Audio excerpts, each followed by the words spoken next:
Hello, and thank you for joining us for the second annual CrossLabs virtual workshop. This workshop is organized by CrossLabs, which is an interdisciplinary research institute located in Kyoto, Japan.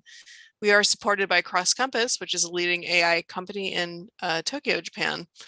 This week, we will be featuring speakers from around the world to talk about artificial intelligence, artificial life, and the ways that AI can extend our concepts of mind and intelligence. If you're joining us on YouTube, be sure to subscribe to our channel to get notifications about upcoming events, including our monthly Crossroads series. And now it is my pleasure to introduce our guests for today, including Josh Bongard and Michael Levin, who will be talking about their Xenobots project. Josh is a professor at the University of Vermont, where he directs the Morphology, Evolution, and Cognition Laboratory. And Michael is a distinguished professor at Tufts University, where he is also the director of the Tufts Center for Regenerative and Developmental Biology.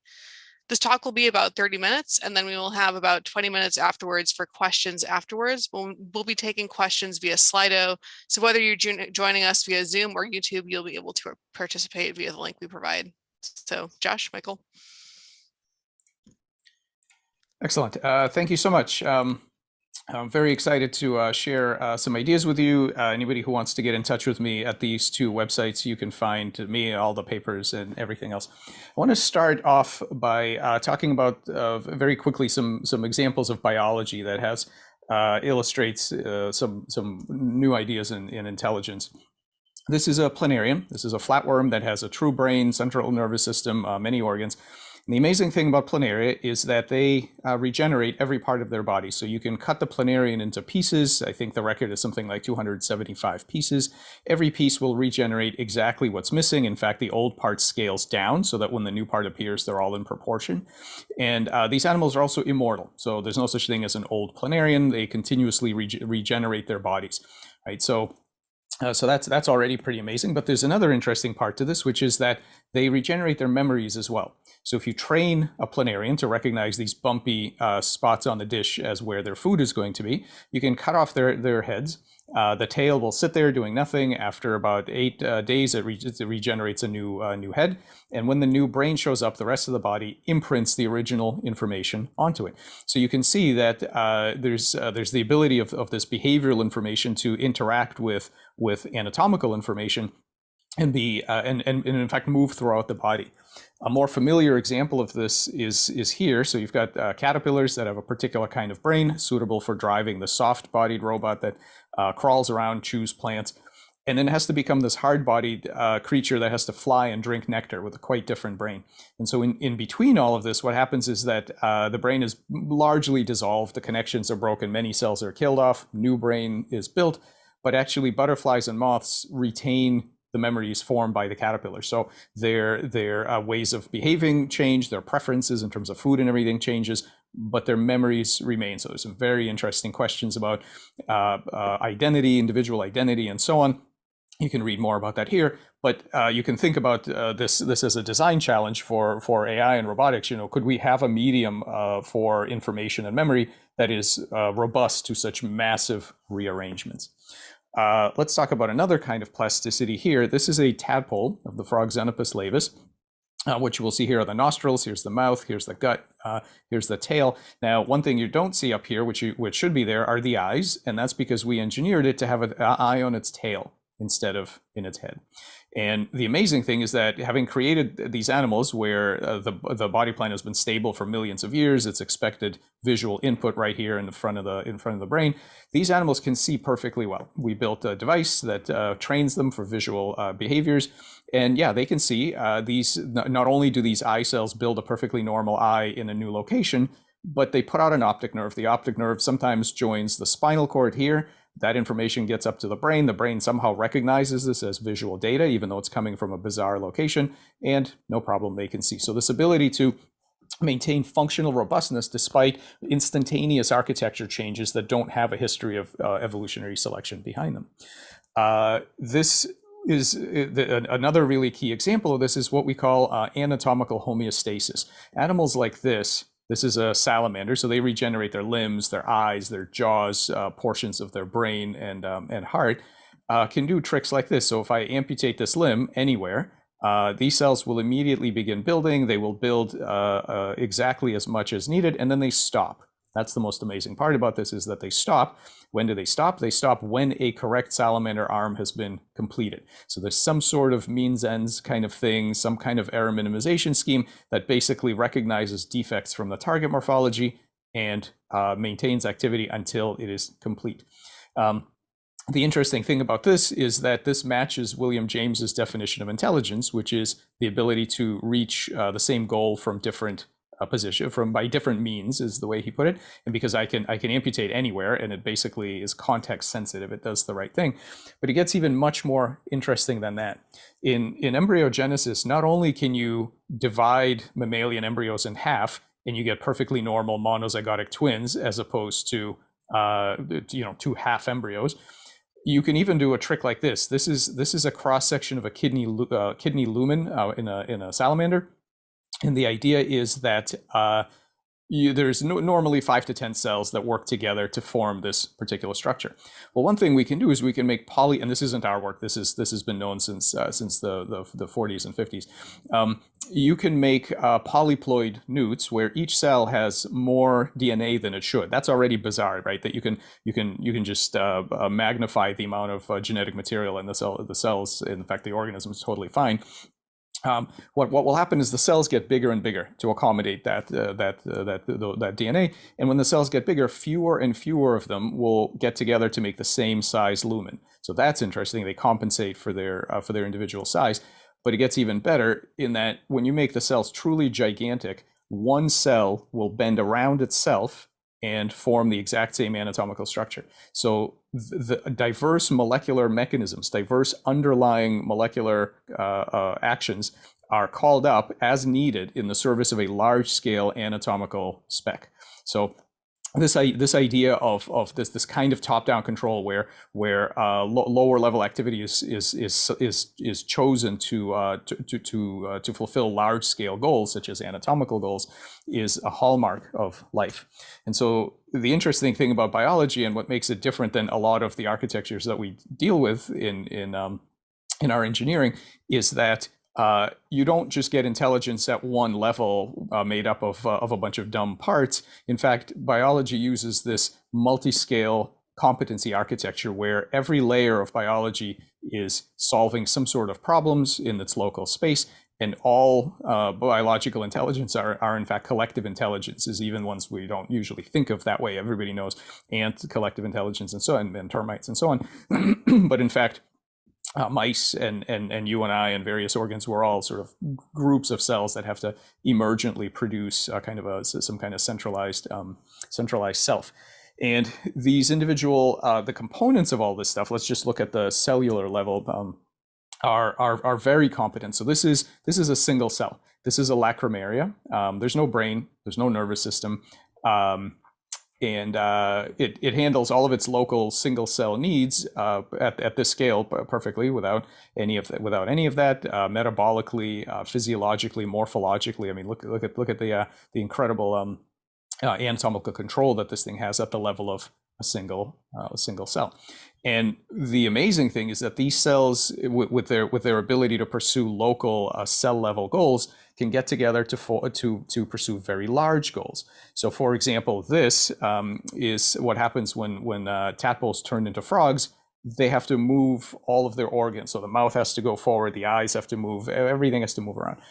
And you might think that what the genetics gives you is some ability of every organ to just move in the right direction, the right amount, and then you get from a standard tadpole to a standard frog. So what we created, and this is the work of Laura Vandenberg, what we created was something called the Picasso tadpoles, where everything is in the wrong place. The eye's on the back of the head, the mouth is off to the side, everything's scrambled. And we found out that these animals make largely normal frogs because all of the pieces keep moving around in unnatural configurations, right, to give a proper frog face. In fact, sometimes they go too far and then they have to double back. So all of this, if we had a robotic swarm that could do this, this would be an amazing example of collective intelligence. But all of these pieces move around relative to each other and then they stop when they get to a correct pattern. So and of course in my lab we do a lot of work to understand how it is that they store this pattern, and we've made progress. We can talk about that. We have some knowledge of that. But the point is that this is William James's definition of intelligence. This is not just a feed forward emergent system. This is a very highly context sensitive system that can take novel paths through morphospace to get where it needs to be.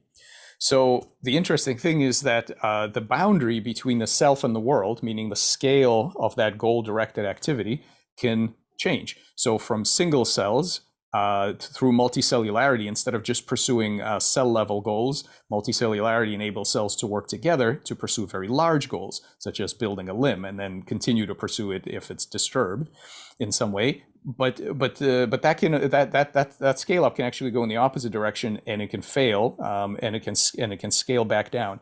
And the failure mode is cancer. Basically, what happens is that when you have a multi-scale architecture where the pieces have their own agendas, sometimes the coordinating machinery breaks down, and individual cells, when they disconnect, in fact, electrically disconnect from the rest of their network, they basically roll backwards to a single cell, very ancient way of life, where they treat the rest of the body as external environment. The dream of every cell, as they say, is to become two cells and to go where life is good, and that's metastasis. And so this boundary between self and world changes. In fact, sometimes in the lifetime of a single agent. And the idea is that these cells are no more selfish than any of your body cells. They are exactly as selfish, except that the self is now smaller. The scope of goals towards which they work is now small. So this idea of focusing this architecture around the goals that the different layers are able to pursue gives rise to an idea, and I won't have time to really get into it, but there's a set of papers on this. This idea that all kinds of intelligences, including unconventional ones that might be engineered, that might be exobiological, it might be software, whatever it is, all these things can be placed on the same kind of coordinate system, which basically just tracks the spatiotemporal scale of the goals they can possibly represent. Okay, and so I won't get into all that, but it's central that we have this multi-scale goal directedness in biology. And so one of the key things we want to talk about is, where do these goals actually come from? And in particular, and so we asked, Josh and I, together with Doug Blackiston and Sam Kriegman, try to really push this to its extreme and ask the question of what kind of goals would completely novel biological systems have? Because the standard story is that they come from evolution, right? That basically selection over long periods of time hones the outcomes of these processes. So let's see. What if we liberate cells from their normal environment and ask them to reboot their multicellularity? What would they do? And so what we did was an experiment that looks like this. We take an early frog embryo at a particular stage. It kind of looks like this. There are some ectodermal skin cells up here. We take those off, dissociate them, and put them in a little pile. You can see that here. They're being pipetted into this little depression. And now there's many things they could have done. They could have done nothing. They could have crawled off and formed a monolayer the way cell culture does. They could have died. They could have just sort of sat there on their own. What they do instead is you can see that here, they coalesce together into this interesting little ball structure. They launch some amazing calcium signaling, which if you've looked at any neural decoding papers, it kind of looks very brain-like, but there's no neurons here. It's just skin cells. And what these things do then is they repurpose their hardware in a completely new way. So these are the Xenobots. Xenopus laevis is the name of the frog. So you can see what they're doing is they're using the little hairs on their skin with the cilia, which are normally used to redistribute mucus over the surface of the frog.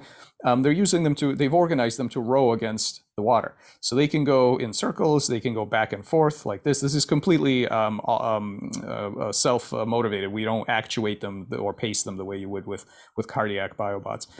They just go in various different ways. Here's some collective tracking, right? This one's going on kind of a long trip. These are interacting. These are just sitting there.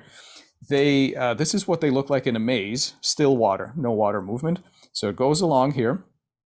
it takes the corner without having to bump into the opposite wall. So it takes the corner. Around here, due to some internal dynamics that we don't yet understand, it might decide to turn around and go back where it came from. So they have spontaneous, autonomously driven behaviors for no obvious reason. Didn't bump into anything. It just decides to go back.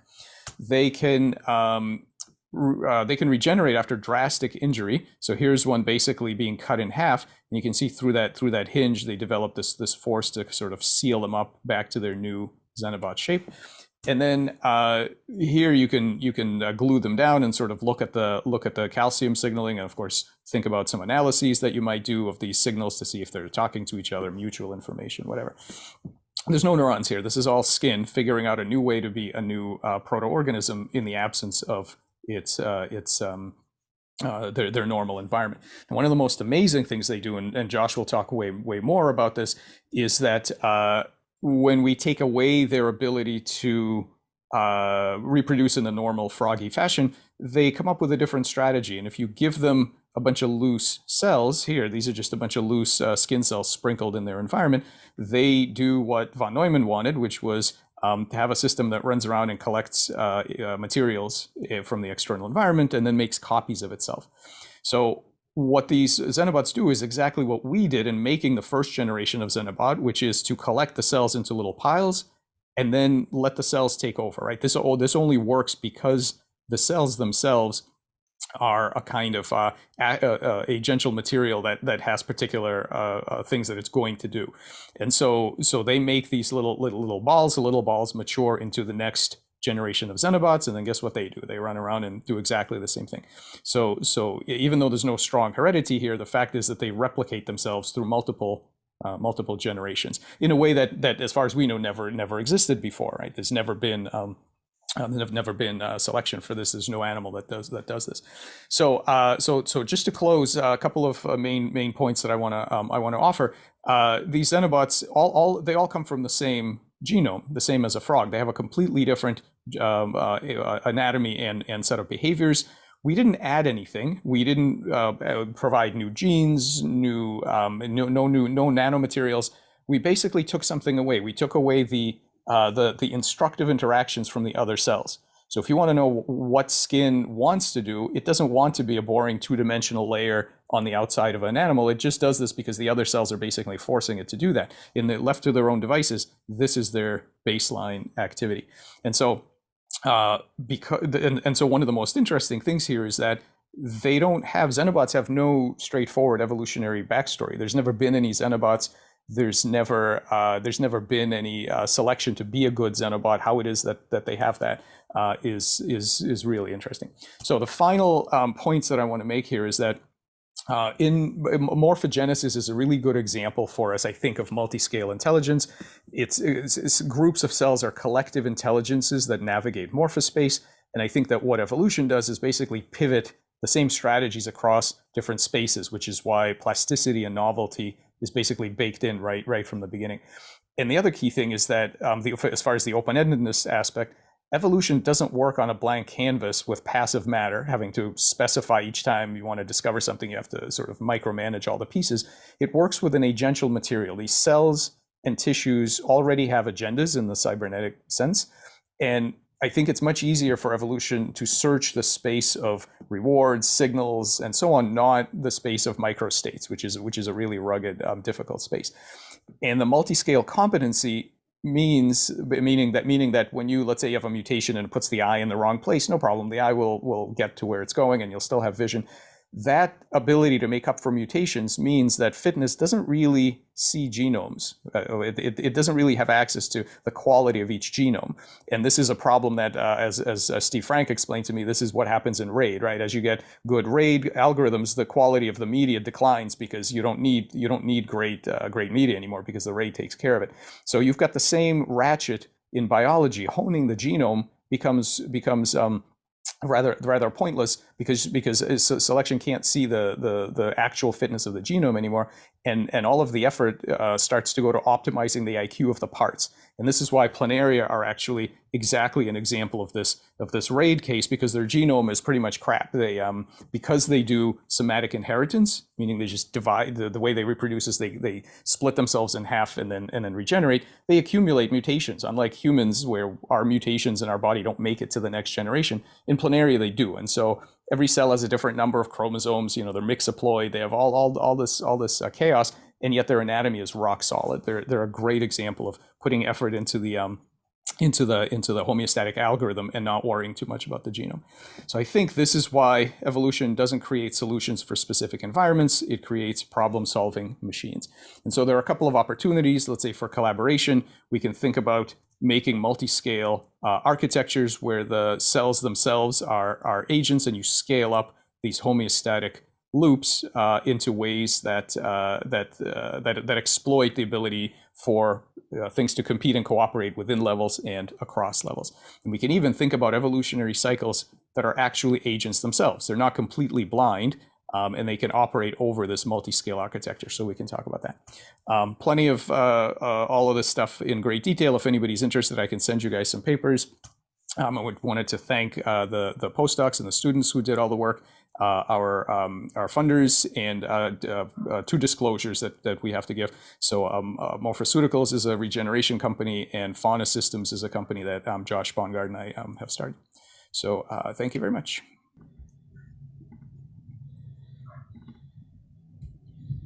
Okay.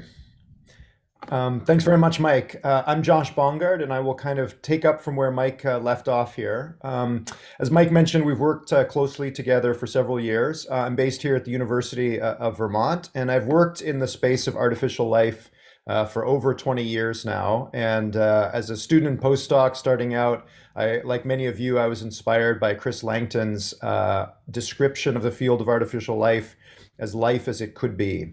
Like many of you, I'm excited about many aspects of Mike's work, but one aspect in particular is his group's investigations into how living tissue seems to be surprisingly accommodating. And Mike just showed you several examples of that. This is a cartoon taken from a recent manuscript Mike and I wrote, where we're sort of painting a vision for what's coming. And so I wanted to just sort of lay the groundwork for some of the things Mike and I are thinking about in what's possible in the years to come, and maybe we can continue that as a conversation afterward. If life is so accommodating, Mike's work in the field of synthetic biology in general is showing more and more interesting examples of combining inorganic and organic material in interesting and sometimes non-intuitive ways. At different scales. So at the cellular level, the individual level, the swarm level, combining organisms and robots together into a cybernetic swarm. It's going to be interesting in the years to come to see all of these approaches integrated and allowing the mixing of inorganic and organic material all the way down. I think this is sort of interesting. And this, of course, creates this vastly more complicated morphospace or robospace, the space of all possible organisms, or the space of all possible robots, or the space of all possible hybrids or hybrids than I think many of us thought before. So I think synthetic biology is paving the way for AI and A-life to think differently about intelligence and life. As these new spaces start to open up, we can start to think about searching those spaces. This is sort of my cartoon attempt to paint this morphospace or robospace. In this cartoon example here, I picked some sort of arbitrary axes here. If we think about this large cube in the center, we can imagine that any point inside this cube represents some kind of machine. It might be an artificial machine, it might be a biological machine, it might be a machine combining inorganic and organic materials. And line segments or branching connections that connect points together are algorithms or search processes or evolutionary pressures that are linking these points together. In the field of robotics and AI, we have come up with some pretty amazing machines. They're mostly designed by hand, artificial neural networks, for example. We bring in automated processes kind of at the end to tune aspects of that machine or that learning system. In this case, we can sort of organize all of these machines in a three-dimensional space, where on the horizontal axis we have competency. So machines that are further to the right are better at whatever we want them to do. The higher those points are in this cube, the more general they are, the more they're able to do useful things for us. And as we push from the front of this cube towards the back, we're dealing with machines that are increasingly embodied. Embodiment is a complicated term. It means lots of different things to different people. For our purposes, we'll just assume something that is maximally non-embodied here is sort of a naked neural network. And towards the back of this cube are embodied machines, machines that have some sort of ability to push against their world and observe how the world pushes back, collect the sensory repercussions of their actions. In robotics, we've been exploring this space for a long time. Carl's going all the way back to the 1990s. Carl Sims, a computer graphics researcher, explored virtual machines that link together rigid parts to create rigid robots. In the past few years, the field of robotics has sort of matured into the field of soft robotics. So our robotics colleagues are creating increasingly exotic materials that allow us to create brand new kinds of machines. And those materials are opening up whole new spaces or adding dimensions to this robospace, the space of all possible machines. And again, in my work with Mike that I'll focus on over the next few minutes, it turns out that we can not only mix and match inorganic materials, but we can rearrange biological materials in the way Mike just showed you. And not only does that not kill the organism, but in some cases it pushes the developmental trajectory of that living tissue, that living system into a new stable attractor, which is not the default adult phenotype, not necessarily a frog from DNA, adult frog phenotype from frog DNA. It's some other stable attractor. It's Xenopus adjacent, and the Xenobot is one example of that stable attractor. So you can also think of these morphospaces or robospaces as dynamical landscapes. And instead of thinking about inert genetics and then finally some inert or fixed phenotypic form, is, as Mike mentioned, it's a constant dance. It's a constant negotiation across scales, spatial and temporal scales. So in my group, inspired by Carl Sims and others, other early pioneers in artificial life, we've been wrapping a lot of these systems in evolutionary algorithms or search methods, and coming up with objective functions that push search into interesting parts of this space and bringing back non-intuitive solutions. So in response to the question posed by this conference, how is A life extending the mind? I would say that some of these search methods bring back from Morphospace things that I don't think many of us would have imagined beforehand. I certainly didn't anticipate Xenobots before our two groups started making and evolving them. So I would say that this is not necessarily an intuition pump, like Dan Dennett pointed out. It's an unintuition pump. It brings back more and more unintuitive or non-intuitive ways to survive in a given environment. And that forces us out of our ways of thinking about what life is, what intelligence is, what a robot is. So I think we can kind of think outside the box or think into non-intuitive corners of this box. That's one way in which AI is extending human thinking or our ways to think. The things that are brought back from those non-intuitive corners of this morphospace are dissolving our bad habit of dichotomous thinking. We tend to create neural networks in the way that we do, and we tend to create humanoid robots in the way we do, because those are the things that we can imagine. In the West, we have been guided, and some would say we've been blinkered by Cartesian dualism for over 300 years, where we think about the brain and body as separate systems. I at least was taught in Biology 101 that there's DNA and there's the body, there's form and function, genotype and phenotype are separate. In robotics, we're taught that robots sense, think, and act, which implies that perception and action are different. Physical and virtual, these are separate things. Tape and machine, we'll talk about that in a moment. Organism, robot, self, non-self, What's an agent's environment? Mike just touched on that, our understanding of what agent and environment is as separate systems. That distinction is being dissolved by some of the new systems that we explore. What's conscious, what's not conscious, what's intelligent, what's not intelligent, what's, to use Mike's term, what's agential, and what's quote unquote just physics. So I think the most important way that AI and robotics and synthetic biology are expanding or challenging us to think in new ways is they're dissolving our dichotomous thinking. And in the remaining minutes that I have today, I want to focus on this particular distinction, which dates back to the beginning of the computer age and Alan Turing, this idea that intelligent things have a tape which kind of tells them what to do, and their physical part, the machine or the body, executes what's in the tape. And if you're lucky, you get intelligent behavior. You get computers, you get robots, and so on.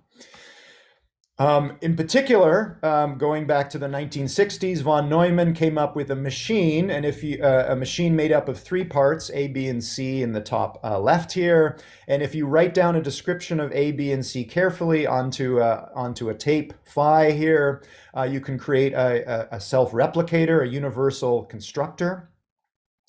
You can bolt an additional part onto this machine, D, and write a description of D into the tape, where D is some additional function that this machine does as a side effect of self-replication.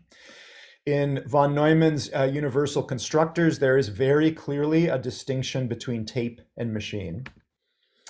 Here's a physical von Neumann replicator that Mike already introduced you to. This is a swimming Xenobot that you see here. It's got these small cilia or hairs on the outside of this bot. It is moving about in a petri dish in which a number of dissociated frog skin cells taken from early frog embryo have been sprinkled. And given the action or the motion of this Xenobot, it ends up pushing these frog skin cells into piles. They're sticky at the outset. They tend to stick together. And as Mike mentioned, if this Xenobot reboots multicellularity in these dissociated cells, you get some interesting things. Like, for example, if one of these light-colored clumps of cells ends up having more than 50 cells in it, given about 24 hours, they will start to grow small cilia, small hairs on their outer surfaces, and this created pile will start to move on its own. It becomes self-motile and becomes a quote-unquote child Xenobot. This is very similar to kinematic self-replication that von Neumann described formally back in the 1960s. It turns out if you create a default Xenobot, basically a spherical Xenobot, and put it in a dish, it will replicate for 1 generation, but the small piles that it produces don't have enough force or enough ability to create grandchild Xenobots, so you lose this replicative ability after about 1 generation. What you're looking at here is not a spherical Xenobot. This particular Xenobot's shape was discovered by an evolutionary algorithm. And I'm going to show you how that evolutionary algorithm postpones the loss of replicative ability. We do this by, again, sort of revisiting Carl Sims. We create a simulation. We build in the biological details that we know of about replicating Xenobots in this case. And we allow a default swarm here of spherical Xenobots to do their thing. You'll notice they make a small pile in the center right here. This pile is about 74% of the way to being large enough to mature and start moving on its own. So we assign a fitness value of 0.74 to this swarm. This is an initial swarm, an initial population of random swarms. After a few generations of this evolutionary algorithm, which is evolving populations of swarms, it comes up with this particular swarm, which is a swarm of donuts. And you'll notice for some reason, given the shape and material properties of that initial swarm, that swarm of 9 donut Xenobots is able to create 1 pile, which becomes self-motile. It achieves 1 generation of self-replication, which gives it a fitness point of 1. That child creates a pile that is 51% of the size large enough to mature to become a grandchild. So we give it an additional 0.51 fitness points. The swarm as a whole achieves a fitness of 1.51. If you run this evolutionary algorithm to its end, in this particular case, it discovered this particular swarm here of these Pac-Man shaped Xenobots that collectively create 3 children. And one of those children creates a grandchild. So this particular swarm, for whatever reason, is able to postpone replicative loss for 3 generations here. This is just one evolutionary algorithm. Sam Kriegman, who did all the computational work here, he did 48 other independent evolutionary trials. You'll notice there's some convergent evolution here. There's a general shape that seems to make sense. Some of these evolved swarms were able to postpone replicative loss for 5 generations. Remember that the default swarm could only postpone replicative loss for 1 generation. So this is just one example, I think, of collaborations between A-life researchers and biologists, where the biologists are discovering these brand new abilities of living systems, and we can bring in technologies from AI and A-life to enrich, extend, explore all possible variations of that rudimentary behavior. And I think this is just the tip of the iceberg. There's so much more we can do together, and I'm happy to talk about that in the Q&A. Before I finish up, I just wanted to mention a little bit about D here. In the last part of this paper, Sam and I explored just in silico what the potential of this system is if we view it as a technology, if we view it as a set of robots or von Neumann replicators. In this case, we created a simulated partially fixed circuit where the circuit is made up of flexible wires represented by the black lines here, and a swarm of replicating Xenobots. As they move about, they can end up pushing some of these small wires into one another, as you see in these small insets, and they can either accidentally or possibly agentially connect parts of the circuit together. That closes a circuit between a battery, represented by the red dot, and a light source, represented by the cross circle, and close the circuit and do a small amount of useful work, which is to turn on a light in this circuit.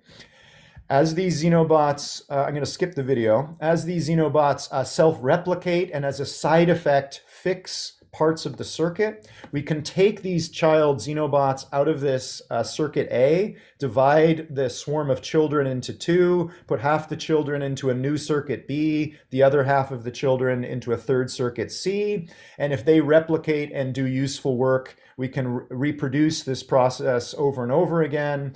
And it turns out that in this computational system, we haven't verified this with actual Xenobots and actual flexible electronics yet, you can get exponential utility, which is represented by the red curve in E here. The swarm as a whole is growing exponentially and doing a small amount of utility at each moment in time, which ends up producing exponential useful work as time goes on. I think this is particularly useful for technology. There's a lot of problems out there in the world. We're trying to solve some of them with robots. Most of these problems are at very large scales.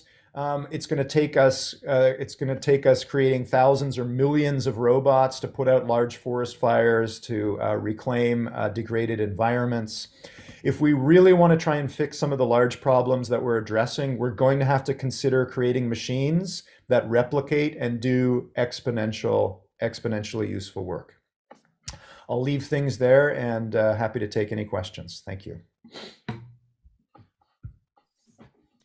Cool. Thank you so much, Josh and Michael. We will take questions on Slido, and I think maybe Olaf, you can post the link on YouTube and Zoom for people who want to ask questions. We'll see what we have. Let's see, where's Slido?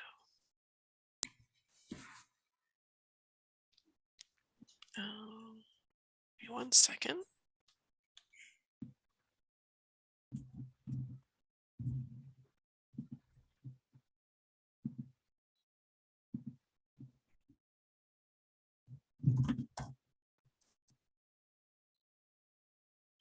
Okay, so we have a question from Hiroki. So how much of intelligent behavior do the simple Xenobots show? So without any evolutionarily engineered designs applied. Just what do they do on their own, I guess? Yep. Yeah.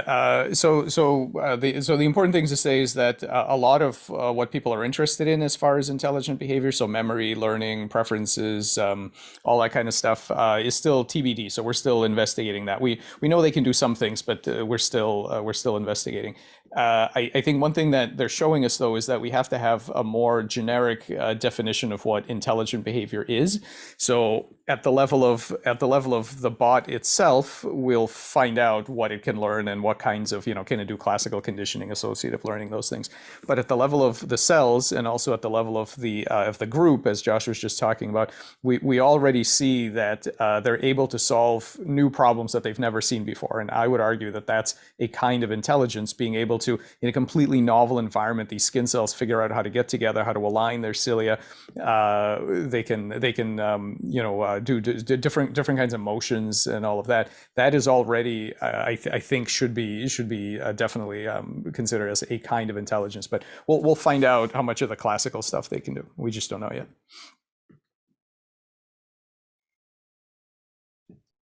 Okay, thank you. Next question from Carlos. Do you have an idea of how scalable or limited the methods that you've used successfully with Xenobots could be used to build new biological robots that are not Xenobots? I can answer that from the technical point of view. The biggest limitation at the moment is not sim to real. So again, I think because the living systems we're working with Mike are very accommodating, it's surprisingly easy to cross the sim to real gap, which was one of the most surprising things to me when we started out. The harder part is real to sim. So obviously there are thousands, if not millions, of biological mechanisms going on in the Xenobots that are not captured in our models of Xenobots. So we're kind of doing this anecdotally. Sam and Doug, when they were working on this originally, Doug, the biologist, would tell Sam what biological details Doug thought were important, and Sam would try and incorporate that into the simulation to improve the next round of sim to real. But of course, that real to sim mechanism is manual. It's a bunch of Zoom calls between Doug and Sam. Can we automate that process? Can we design Xenobots or other kinds of biological robots that are not necessarily built to be robots in the engineering sense of doing useful work? Can you design them as new scientific tools? Can an AI design a Xenobot that if built in the Levin lab will liberate the most amount of new biological knowledge that could be automatically identified by a robot scientist or an AI method, automatically incorporated back into the computational model, hopefully in a way that's human intuitive or human understandable, and again, improve that link. I think that's, from a scientific point of view, that's one of the aspects of this work that I'm most excited about. Coming up with a fitness function for the most conceptually transparent or most infotacting Xenobot. Yeah, from the biology perspective, I mean, we certainly have short-term kinds of things as far as scaling up production from other easier sources than dissociating embryos and all that. That can definitely be done, right? So there's ways to scale this up and do the things that Josh was talking about. I think maybe a bigger lesson to take away from all this, if you want to build other things, self-building buildings and whatever else, is this idea that what we ought to be searching is the space of interventions, signals, communication strategies, not the space of micromanagement via hardware, which is what a lot of, let's say, synthetic biology is about, right? We're going to edit the genome, we're going to, sort of rewire various pathways. And of course, there's some cool things you can do with that. But I think the bigger opportunity here is to do exactly what evolution does, which is to take advantage of the fact that these things are already have various agendas at different scales, and to now start figuring out how do we signal to these things to get them to do things that we wouldn't know how to micromanage in the first place. Cool, thanks. Sort of related to that, we have a question. Are there other types of cells that are suitable for the kind of experiments that you all are doing? Or is it just limited to the Xenobots? Yeah, no, so stay tuned. There's a lot more coming. No, this is very little to do with frog cells or embryonic cells or anything like that. This is a very fundamental feature of all cells, and the specifics, let's say ciliation and various other things, is one thing. But we make all kinds of chimeras in our group, and just all sorts of different organisms that have never existed before, and it's not limited to this at all. The sky's the limit. Cool. So we have a question. Do you have a big box somewhere where Xenobots are evolving further, or is something missing to get further evolution? Like, what would you need to get new kinds of things evolving from your systems? We absolutely have a big box somewhere. It's literally a big box, and it's about a quarter mile from my house here. It's our supercomputer here at UVM. Obviously, this is a very compute-intensive process. All of the work that you saw here was created using Voxcraft, which is a GPU port of Hod Lipson's original VoxCAD system. It's called Voxcraft, obviously, because we're approximating all of these living systems with small voxels. It's an ongoing code development project. So for the coders out there, voxcraft.github.io. We're looking for new developers. We'd love to build out the code base. There's a lot of technical challenges. Obviously, these are living tissues that have arbitrarily 3D shapes. They are able to change shape. They're able to accumulate mass. So they're thermodynamically open systems, which are traditionally very difficult to model, let alone evolve. So I think there's lots of interesting open problems on the A-life, evolutionary computation, physical simulation, GPU acceleration side on all this. The border, though, between the technical challenges and the intellectual challenges are the objective functions. You know, what is it that we're trying to evolve these things to do? How do we push them through this larger dynamical landscape to find these stable attractors like Xenobots and whatever else is out there?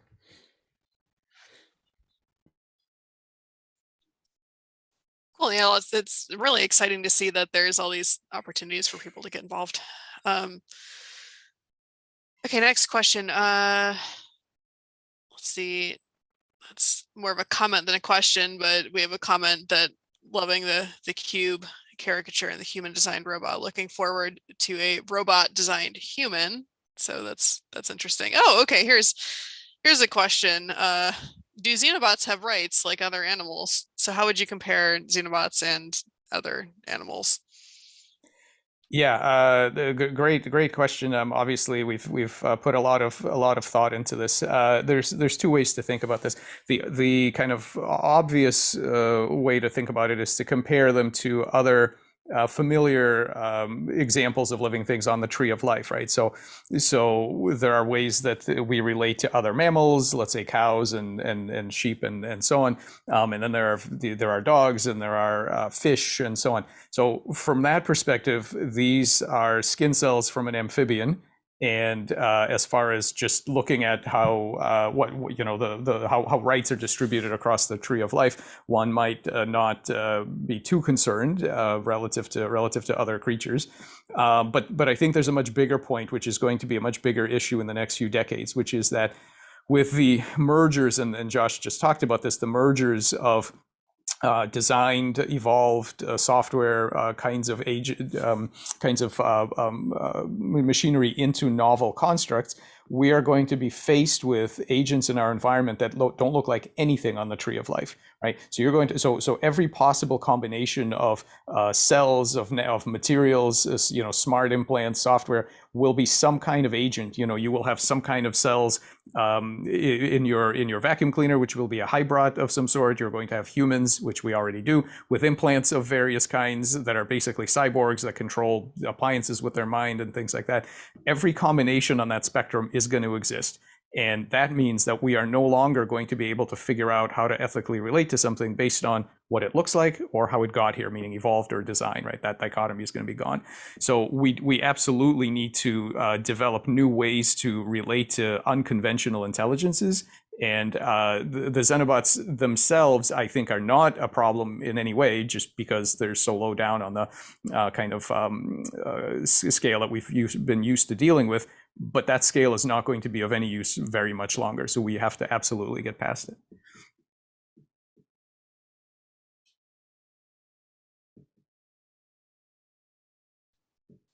Cool, thank you. We have a next question from Bert, who is joining us here in the Zoom call. When Xenobots self-repair, self-replicate, do they lump into a generic ball or go back to some predetermined pattern? It looks like it looks like they're going back to their initial spherical pattern. Now, one thing we haven't done is track the Xenobots have a developmental sequence, which is a really bizarre thing, because you're used to thinking of developmental sequences as something that's honed by long years of selection, and that just didn't exist here. But if you feed them for a couple of months, they actually do become something else. I showed a brief picture that they become like these long transparent things. I don't know, what we haven't done is injure one of those and see if it goes back to the new shape or the old shape or what, but they definitely try to repair back to their new Xenobot shape initially.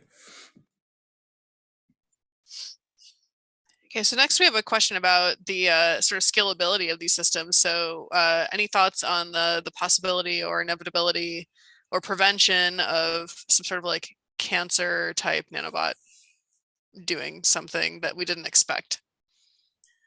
Having them do something that we didn't expect is pretty much guaranteed, because our expectations our ability to have proper expectations is terrible. We're just not very good at guessing what a collective intelligence is going to do. It's even worse than just guessing emergent complexity, which we're already bad at. In terms of cancer, we're actually doing some of that work to figure out, for example, if that kind of dynamic can actually be used to normalize cancer. So cancer as a defection from a group, a goal of the collective intelligence to build normal organs. To the extent that we understand how those goals come about in the first place, what I think we're going to get out of it are strategies to signal to cells to get them back into line. And we've already had some success with this actually in a biomedical setting. I think that's the good news and the bad news. The good news is that these things are going to drive this, not just the Xenobots, but this whole field is going to drive beyond living machines. Is going to drive really transformative applications in regenerative medicine. I mean, think about it. Almost every, with the exception of infectious disease, pretty much everything, birth defects, traumatic injury, cancer, degenerative disease, aging, all of these things boil down to how do we communicate to a set of cells what they should build. Right? If we knew the answer to that, and we don't, despite all the genetics progress and everything else, we have no idea how cellular networks decide what they're going to build. But once we get a handle on that, and I think the Xenobots are a kind of sandbox platform for those kind of discoveries, as Josh talked about. Once we get a handle on that, cancer is going to be resolvable the way that birth defects and other kinds of injuries are. But so that's the good news. The bad news is that we don't even have the beginnings of a real science yet of being able to predict and control the outcomes of groups of agents as they scale up. And so this is a very, very safe, minimal platform to at least start to develop that understanding. And I think, as Mike mentioned, this is a sandbox platform to test some of these ideas. Obviously there was a lot of public attention when we published the Xenobots, and the number one question was, isn't this going to get out of control and kill us all? And of course, it's a bit tongue in cheek, but it's also a valid question. We're all wrestling with, runaway exponential processes. Our global civilization, there are exponential and runaway processes all over the place, biological, technological. We're building all these feedback loops. We have no idea they're even there, let alone how to control them. One of the interesting things I found from the self-replication paper is, again, objective functions, in A life, we're usually trying to just enrich self-replicating or runaway processes as best we can. But we can also, ask the evolutionary algorithm to pace self-replication, snuff it out under certain conditions. What are the environments that support self-replication? Which are those that suppress it? It's a safe system in which to explore this with real living systems. And I think it's really important that we develop some of these sandbox sandbox technologies to build an understanding of what kinds of runaway processes are possible when you bring biological and technological stuff together. So maybe this is a question for you, Josh. What do you see, this is a question for me, what do you see as like the benefit of artificial life that we can bring to, I don't know, society, artificial intelligence? It's literally this, this idea that runs throughout all of a life, which is X as it could be, not X as it is, right? And this is where society is going. We're creating new stuff all the time. And, most of the time the default is it's scary, we should get rid of it. We have to cultivate in our science, and I would say through our science community with the public in general, is that we need to understand the space of all possible things. It's a moral imperative because it's coming. And all of the tools that A-lifers have developed over the years to analyze, evolve, simulate, sim to real, these possible processes, these tools are going to become increasingly valuable as, this set of non-intuitive things out there grows. So I think, unlike the AI community, which I would argue is a little bit more exploitative, and that's fine, creating very, state-of-the-art specialized machines and algorithms to do specific things, which is helpful and useful. The A-life community's particular strength is diversity, the space of all possible things. And the AI community has not done a good job of addressing that, and I think that's something that we can contribute. We can contribute to the public understanding of what science is and what science is capable of. All right, thank you so much, Josh and Mike, for joining us today. And for those of you joining us on Zoom, stay tuned. We'll be back in about 10 minutes. For those of you joining us on YouTube, join us tomorrow or today, depending on what time of day it is where you are, and we will have a full week of talks again on how AI is extending the mind, and we look forward to seeing you there. Thanks so much. Thanks, everybody. Thanks for having us. Thanks for the great questions.